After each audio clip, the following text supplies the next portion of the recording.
Olá, tudo bem? Meu nome é Núbia, eu sou médica nefrologista e estou aqui hoje para conversar sobre anemia na doença renal crônica.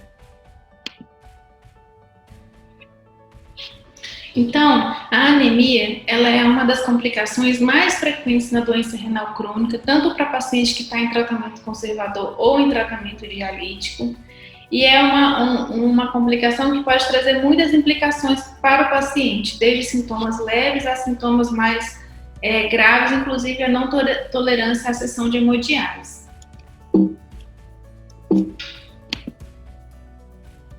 Mas então, o que seria anemia? A anemia ela é caracterizada por uma redução do número de células vermelhas do sangue. Então, aqui eu tenho um vaso sanguíneo, né, cheio de hemácias, que são essas células redondinhas côncavas, e aqui eu tenho um paciente com uma hemoglobina, uma quantidade de hemácias normal, vamos dizer assim. A diferença entre um paciente que não tem anemia para um paciente que tem vai ser justamente a quantidade, o número de hemácias que eu vou ter dentro desse meu vaso. Então aqui a gente tem uma pessoa normal, com a mão coradinha, né, vermelhinha, e o vaso dela cheio de glóbulos vermelhos. Já uma pessoa com anemia é uma pessoa que tem uma coloração mais pálida, e o vaso dela estaria vazio, assim, com uma redução do número de hemácias, consequentemente hemoglobina, consequentemente hematócrito, né? Quando a gente fala em anemia no paciente renal crônico, o exame que a gente leva em consideração é a hemoglobina. Tem muito paciente que durante a visita de exames mensal fica, mas meu hematócrito está quanto? O hematócrito ele é um exame importante que a gente considera sim, mas é mais conveniente a gente tratar como hemoglobina o valor de referência para anemia ou não, porque o hematócrito ele pode sofrer interferência de alguns fatores externos, como por exemplo a volemia do paciente que dialisa. Então, se aquele paciente que chegou para colher exame na primeira sessão da semana e ele vem com um acúmulo de peso maior do que o esperado, aquilo pode estar diluindo a quantidade de sangue que ele tem e esse número de hemácias, então pode passar uma falsa impressão de anemia.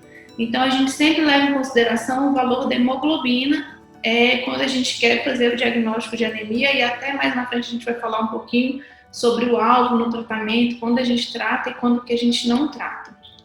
A anemia ela é uma doença, uma complicação que pode trazer vários sintomas, né? Desde sintomas mais leves a sintomas mais limitantes, né? Por exemplo, sintomas intradialíticos, de sintomas que podem influenciar negativamente na sessão de hemodiálise. A gente pode citar a hipotensão, aquele paciente que era acostumado a tirar 3 quilos por sessão, não passava mal e de repente ele começa a ter hipotensão toda a sessão, principalmente ali no comecinho da sessão. A gente tem que pensar se esse paciente não evoluiu com uma anemia, investigar se ele não fez um sangramento. Outros sintomas que o paciente pode apresentar, independente da sessão de diálise ou não, são muito variáveis, são sintomas como fadiga, tontura, às vezes desmaio, uma queda na pressão arterial, aquela sensação do coração acelerado, palpitação, dor no peito, ataque cardíaco, também pode ser desencadeado por essa anemia, depender do grau que o paciente tenha de anemia, uma falta de ar, uma fraqueza, uma astenia, uma mudança na cor das fezes também pode acontecer quando a gente tem um paciente com anemia. E quando a gente fala em anemia no paciente renal crônico, muitos deles perguntam, mas por que eu estou com anemia, né? Bom, a anemia na doença renal crônica, ela tem uma série de causas, né, que podem favorecer a esse estado anêmico do paciente. O principal deles seria pelo decréscimo da produção de eritropoetina. Então, o nosso rim ele não só funciona para filtrar o excesso de líquido que a gente tem no corpo, para colocar as toxinas para fora, mas ele também produz um hormônio chamado eritropoetina que estimula a nossa medula a produzir célula vermelha e não ter anemia. Então, o paciente renal crônico ele perde a função do rim de excretar as toxinas, de excretar líquido, e também perde um pouco a função de produzir esse hormônio que não deixa ter anemia. Esse hormônio ele já existe para a gente fazer reposição, né? Os pacientes conhecem a famosa alfa-poetina, a geladinha. A gente vai falar sobre o tratamento mais à frente. Mas além da deficiência de eritropoetina, a gente pode ter ainda uma deficiência de ferro, né? Seja por uma redução na absorção, por uma má nutrição, perdas de sangue frequente, principalmente nos pacientes que estão em hemodiálise, quando chega no fim da hemodiálise, que a gente devolve o sangue do paciente, por mais que a gente passe sorinho, sempre fica ali um pouquinho de sangue, de célula vermelha, na linha no sistema de diálise, na linha no capilar. O estado urêmico do paciente também diminui o tempo de meia-vida das hemácias, algumas comorbidades associadas à doença renal crônica, que podem favorecer a anemia, uma supressão da função da nossa medula, né? Doença mineral óssea também pode ser causa de anemia. Alguns medicamentos podem induzir anemia, medicamentos muito comuns entre os pacientes renais crônicos, né? Como os IECAs, deficiência de ácido fólico, de B12. E ainda uma causa importante é a gente falar da hepcidina. A hepcidina é um peptídeo produzido pelo fígado e ela eleva por inflamação, por infecção. Vários fatores podem contribuir para uma elevação da hepcidina. E a hepcidina alta, ela sequestra o ferro dentro da reserva, né, dos hepatócitos, e dificulta um pouco o paciente a utilizar esse ferro como matéria-prima para construir hemácia. Ainda dentro das causas, eu trouxe isso aqui principalmente para falar sobre algumas causas de anemia que as pessoas esquecem muito no dia a dia. Uma possível causa de anemia é uma diálise inadequada. Então, assim, a gente frisa muito com os nossos pacientes que a diálise, ela existe uma dose, ela existe um objetivo que a gente mede por um KTV.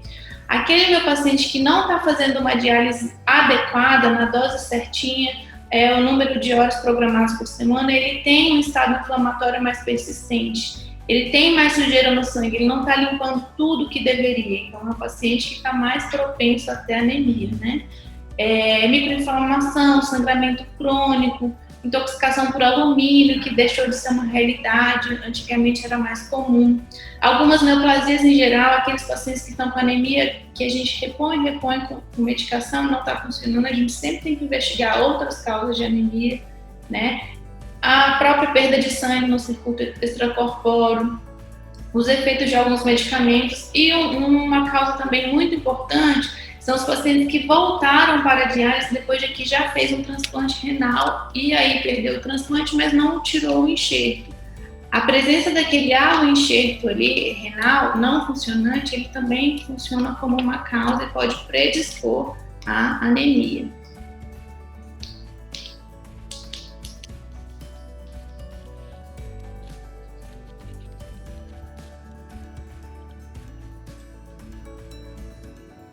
Certinho? Então, vamos falar um pouquinho sobre diagnóstico. Então, quando a gente fala em anemia, ficou bem entendido que o que a gente vai tomar como referência é o valor de hemoglobina, porque o valor do meu hematócrito ele pode sofrer influência de outros fatores. Um exemplo bem clássico nos pacientes renais crônicos é a volemia. Então, quando eu falo em diagnóstico de anemia é todo aquele rapaz, homem, que tem uma hemoglobina menor do que 13 e toda aquela mulher, aquela moça que tem uma hemoglobina menor do que 12. Pronto, o paciente tem essa alteração no seu exame mensal, ele tem anemia. Toda vez que eu tiver, então, esses valores menores que 13 ou 12, eu vou tratar? Não. No paciente renal crônico, não. No paciente renal crônico, a indicação de tratamento de anemia é quando essa hemoglobina cai abaixo de 10. Por quê? E eu vou tratar com qual objetivo? A gente tem, então, um objetivo quando está tratando um paciente com anemia, que é atingir ali uma hemoglobina entre 10 e 12, preferencialmente 11. A gente não quer tratar o paciente e fazer medicação para ele ficar com uma hemoglobina de 12, 13, às vezes até mais alto que isso. Aqui não é a ideia de quanto mais, melhor, né? A anemia é aquela deficiência de célula vermelha dentro do vaso. O contrário, no paciente renal crônico dialítico, é muito ruim. Quando o paciente tem um excesso de célula sanguínea dentro do sangue, uma policitemia, vamos dizer assim. O sangue ele fica mais viscoso, ele fica mais grosso, são pacientes com um risco cardiovascular mais aumentado, com acesso vascular, que na maioria das vezes é uma fístula, então aquele sangue mais grosso, ali, principalmente no finalzinho da diálise, associado à hipotensão recorrente, pode favorecer uma trombose do acesso da fístula do paciente. Então, anemia sempre que tem hemoglobina menor que 13, 12, homem e mulher, eu vou tratar quando tiver menor do que 10 e o meu objetivo com o tratamento é manter essa hemoglobina entre 10 e 12. E falando sobre o tratamento da anemia, então a gente pode fundamentar o tratamento da anemia no paciente renal crônico em... Desculpa.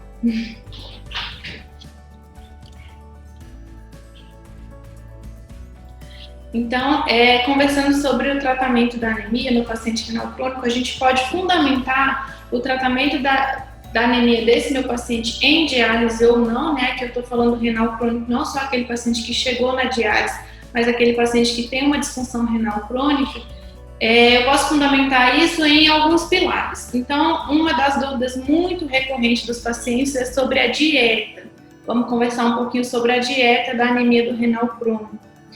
O outro pilar que a gente tem para o tratamento é uma boa diálise. Eu preciso manter esse paciente bem dialisado, diminuir o estado inflamatório dele, para eu conseguir melhorar a anemia dele. Um terceiro seria a medicação, e a gente vai conversar também bastante sobre medicação, e ainda hemotransfusão. Hemotransfusão não deve ser o tratamento de primeira escolha ou de rotina.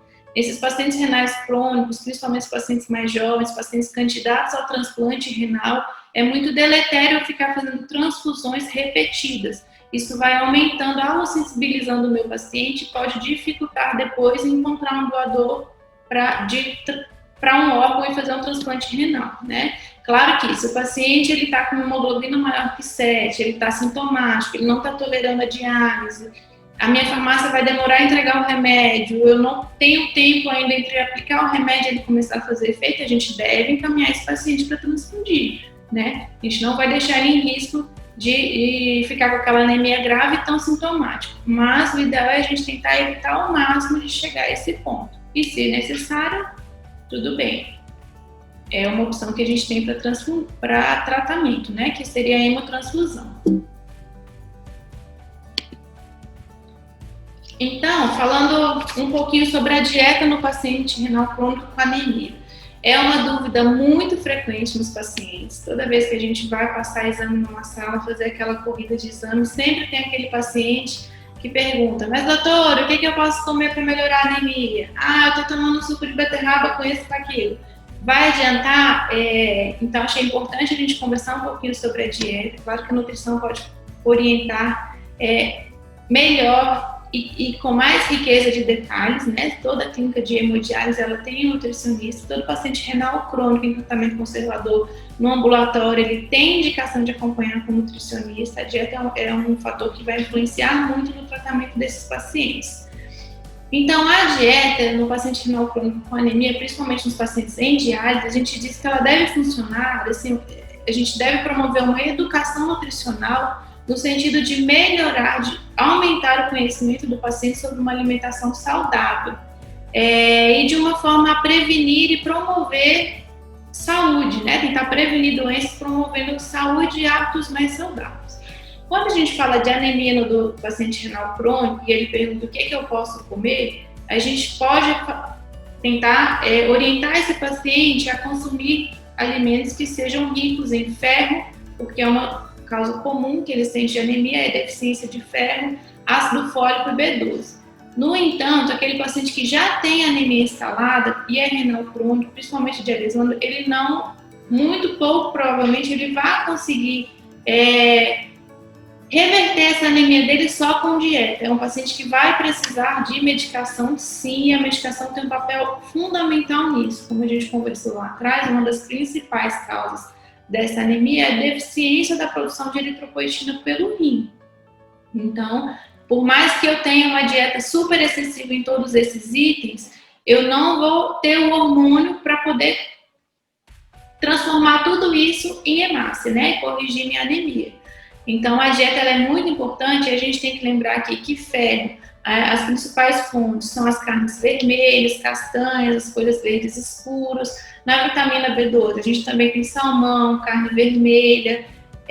Tudo isso são fontes ricas, além de ferro e vitamina B12, de fósforo, que é um mineral muito deletério nos pacientes renais crônicos. Então, eu não vou conseguir fazer uma reposição de ferro adequada nesse paciente sem, junto, aumentar a fosfatemia dele e causar um prejuízo em relação a isso, né?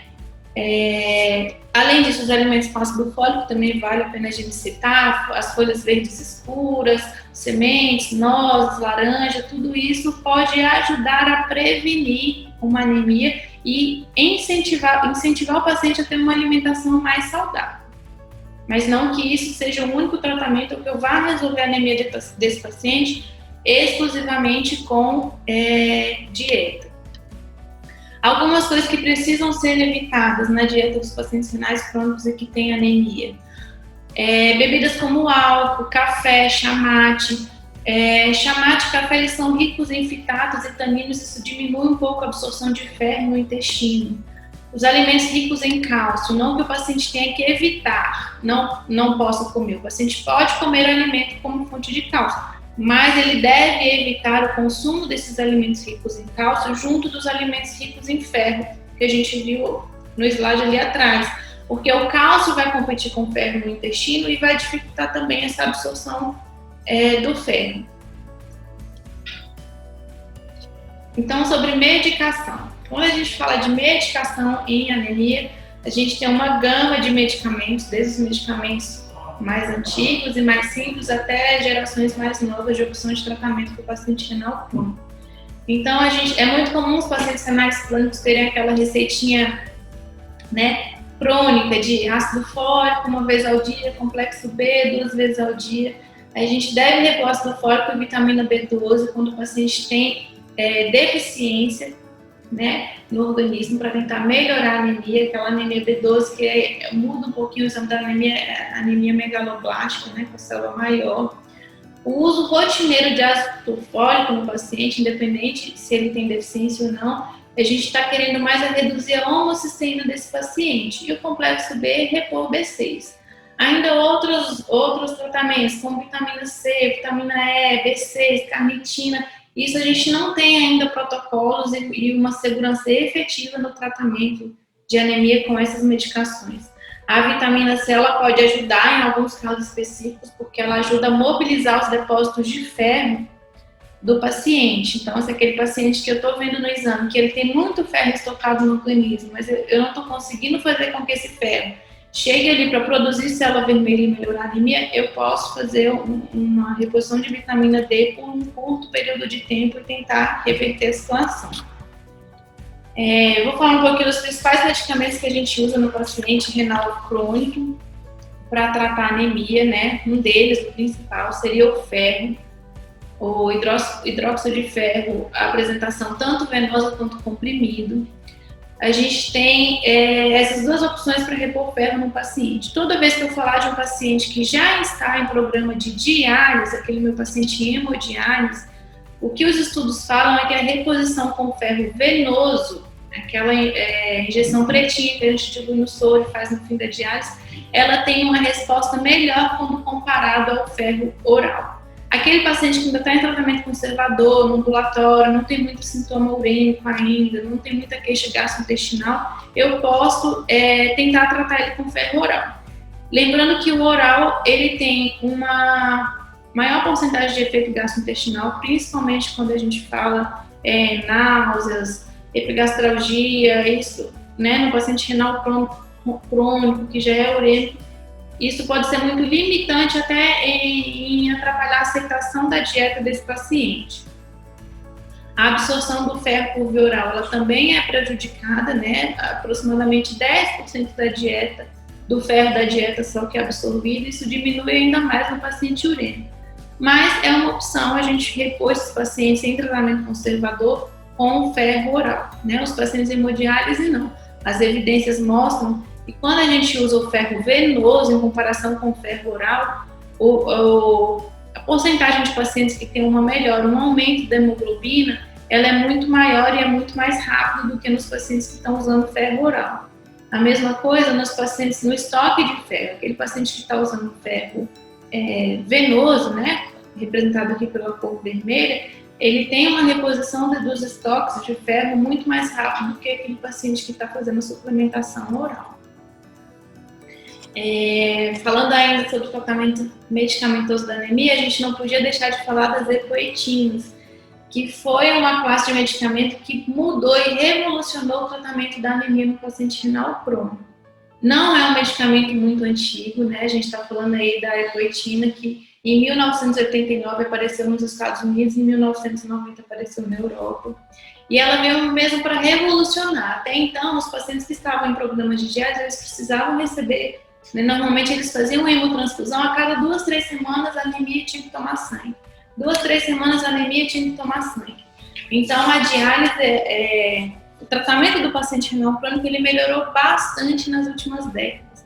Tanto em relação à qualidade da diálise, diminuir a inflamação desse paciente, aumentando a qualidade de vida, aumentando a expectativa de vida desses pacientes, quanto em relação ao medicamento. E a eritropoetina, ela é um medicamento que veio mesmo para mudar a história do paciente renal crônico. Para quem não associou ainda o nome, a eritropoetina é aquela injeçãozinha gelada que os pacientes trazem no gelo para a sessão de hemodiálise. E a epoetina, existem vários tipos de epoetina, né? A gente começou lá em 1990 com a epoetina alfa, a epoetina beta, que é a que os pacientes do SUS hoje usam, aquela que vem no gelinho, uma injeção que a gente pode fazer tanto subcutânea quanto endovenosa. O Emax, ele é uma medicação que a gente pode fazer na veia. Os pacientes queixam muito que quando a gente faz subcutânea aqui na prega, que dói, aquela medicação gelada, fica dolorido, tem que tomar 3 vezes na semana. Existe a opção e a gente é autorizado a fazer na veia. No entanto, observa-se que quando a gente faz essa medicação endovenosa, a gente perde muito da ação dela.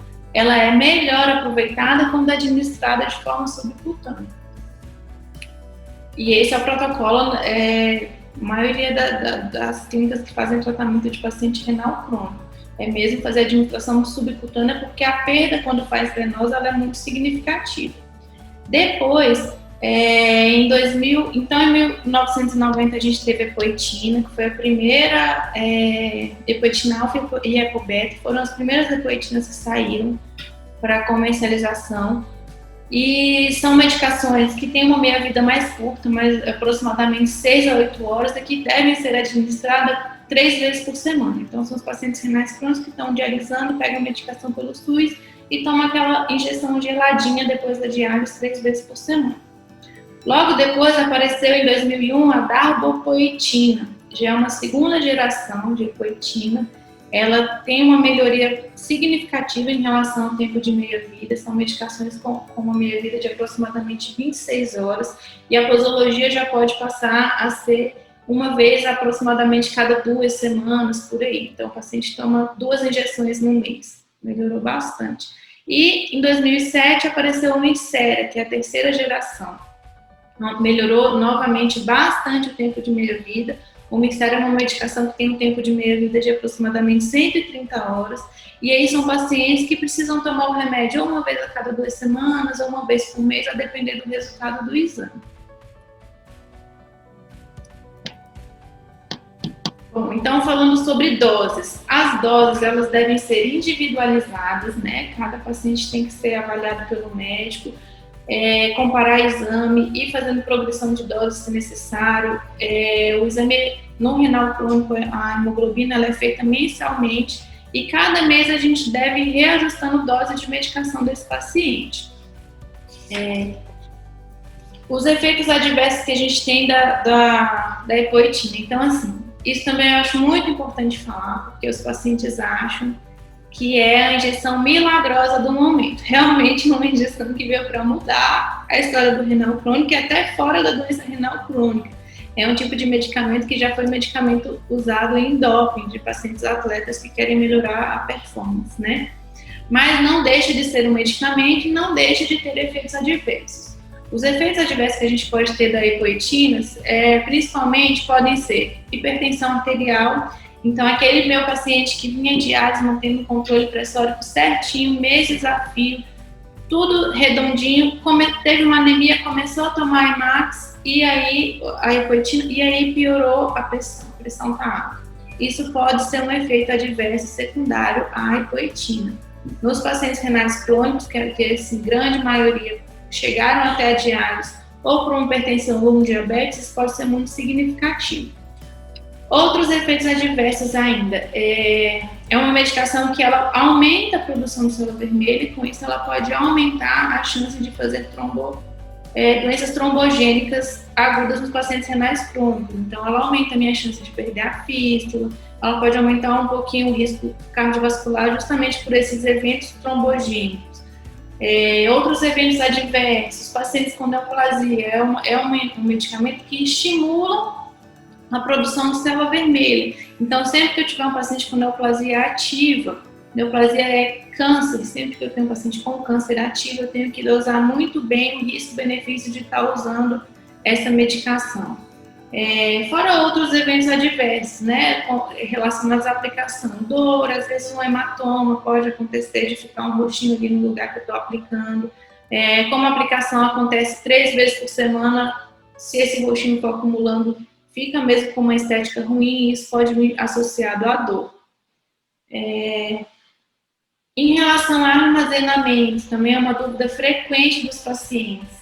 Né? Aquela injeção, a geladinha que a farmácia entrega na caixinha de isopor, tem que levar o gelo para trazer.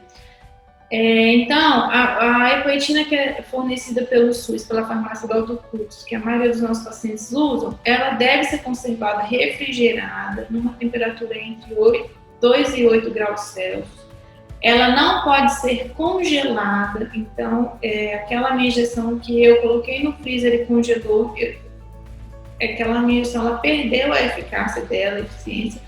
Tem que estar sempre atento à data de validade, né? Os pacientes, como a gente vai usando todo mês, às vezes o paciente tem uma medicação em casa, ali aquela última folhinha guardada na geladeira há muito tempo, ou até a farmácia liberar e conseguiu de doação com um amigo, sempre estar atento à data de validade das medicações que os pacientes trazem para administrar. E o gelo do transporte também é muito importante. Essa medicação deve ficar guardada na casa do paciente na geladeira e a cada sessão ele traz uma ampolinha para a clínica para ele tomar depois da diálise. Essa injeção que não é interessante trazer muitas ampolas para a clínica porque elas sofrem essa diferença de temperatura do transporte. Vem, fica as 4 horas aqui, esquenta, volta para casa para a geladeira. Então ela fica variando muito a temperatura. A gente traz só uma ampola, a dose que a gente está usando, né, que eu vou usar naquele dia depois da diálise, é a dose que eu trago. E ela não pode vir fora da geladeira ou só num potinho sem gelo. Essa medicação ela tem que ser mantida refrigerada até o momento da administração, né? Então, as dúvidas de armazenamento são basicamente essas. Não posso congelar, tenho que manter em geladeira, cuidado com o transporte. E ainda novidades sobre o tratamento da anemia. Então, a gente tem uma série de medicações aí, de moléculas que estão em estudo, como agente estimulador de eritropoese para o tratamento de anemia na doença renal crônica, né? São várias classes de medicamentos que estão para surgir, proteínas de fusão, estabilizadores da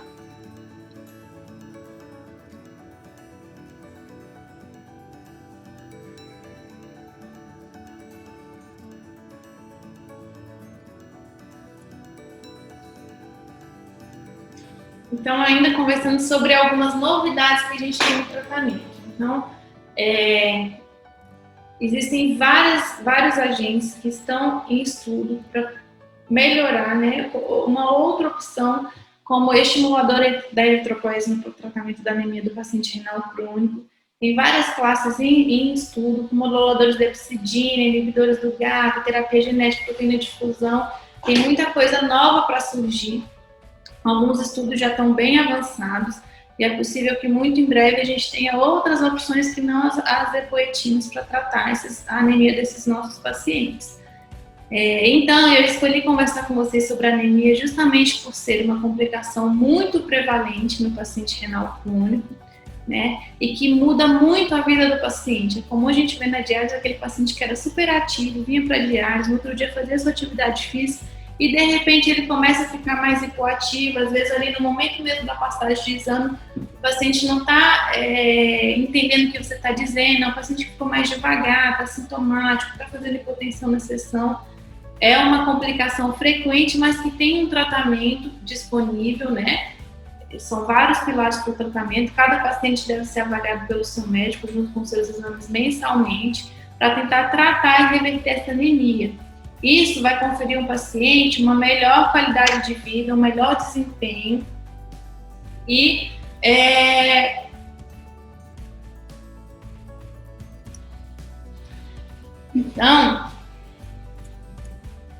Então, eu escolhi conversar com vocês sobre a anemia justamente por ser uma complicação muito frequente na doença renal crônica, tanto em pacientes em tratamento conservador, né, aqueles pacientes que não têm um rim que funciona 100%, que estão acompanhando ali no consultório, ainda não começaram a diálise, e também os pacientes que estão dialisando. É uma doença que pode trazer muitos sintomas, desde sintoma leve a sintomas mais moderados e graves. Às vezes nem o próprio paciente percebe que ele está mais cansado, que ele está mais pálido, que ele está naquela moleza, aquela fraqueza. Quando você pega o exame, tem alteração e começa a tratar, o paciente ele percebe que, nossa, melhorou muito, alguma coisa mudou, ele percebe uma melhora significativa.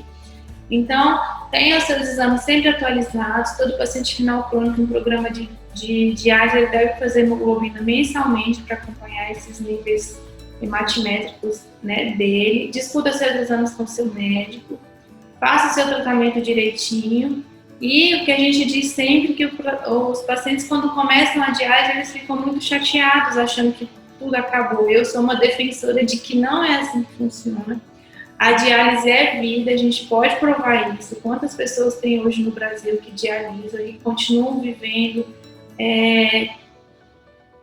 tendo suas vidas, suas atividades, graças às sessões de diálise, né? A gente consegue substituir a função do rim através de uma máquina muito bem, o paciente consegue viver bem em hemodiálise, desde que compensado de todas as suas comorbidades e tudo mais. Mas é um paciente que tem uma expectativa de vida boa, melhorou muito nos últimos anos com todas as melhores do tratamento e que consegue seguir a vida, né? É isso, é um recado da MSF para os nossos pacientes, um programa de diálise também para os nossos pacientes que acompanham o ambulatório, tratamento conservador. São muitas dúvidas que os pacientes vão tendo no ambulatório, então hoje a gente resolveu tirar essa dúvida sobre a anemia. É isso, tenham um bom dia e até a próxima!